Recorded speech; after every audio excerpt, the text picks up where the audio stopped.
This exercise comes after the student has learnt about indexing.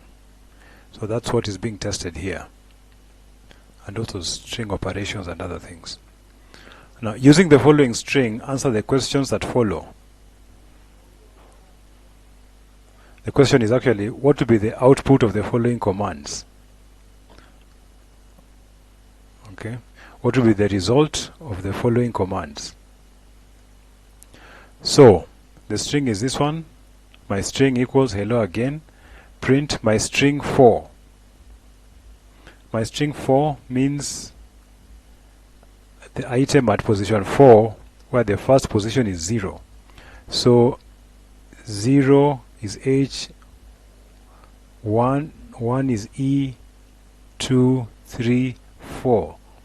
So oops, sorry. So this should give us the letter O. This should give us the letter O.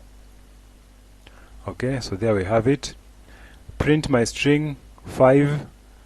That should give us a space, the what comes after O. So there's nothing showing there, there's a space. 7 should give us G.